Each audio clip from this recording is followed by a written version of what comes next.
দেখেছি সখী। বলো রানীমা। ওই আমার মেয়ে একমাত্র বেহুলা, তার সে কিন্তু ওই ছবা থেকে যাবে চান করতে, তার সাথে তোমরাও যাবে। বেশ রানীমা, তাই হবে, আমরাও যাবো বেহুলার সাথে চান করতে। ঠিক আছে, তাহলে বেহুলা তোমাকে আমি অষ্টসখী দিলাম, এবার আমি আসি। তবে যাবার আগে মা আমাদেরকে আশীর্বাদ করে দাও। আশীর্বাদ করি বেহুলা, তুমি চিরসুখী হও, সেটি তুমি ওই ছয়টাকে চান করে লাভ করে তুমি ঘরে ফিরবে, কেমন? বেশি সাই হবে মা গো। আমি আসি বেহুলা। বেশ মা। আর সাথী বলো। তবে জানো তো আজকে আমরা যাবো। হ্যাঁ সখী।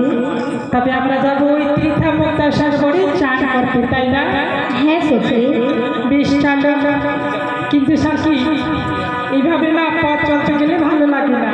হ্যাঁ, যদি একটা গান বাজনা হলে অনেক মন ভালো লাগবে। বলো সখী তাহলে। তাহলে বলো না সাথী, তুমি বলো না সখী, তুমি বলো। আর সাথী সাথী রাস্তা কিন্তু এইভাবে ভালো লাগে না। বল সাথী বল, আমি কিনা অনেক ক্লান্ত হয়ে গেছি। সাথী আমার মন ভালো লাগে না, যতক্ষণ পর্যন্ত চান করবো না ততক্ষণ পর্যন্ত আমার মন ভালো লাগে না। বেশ সখী, তাই জন্য একটা গান বলে কি রাখোতে বাবা কলসি নয়া নদীর ঘাটে রাখো বসিয়া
আজকে গান শুনে অনেক আনন্দ পেয়েছি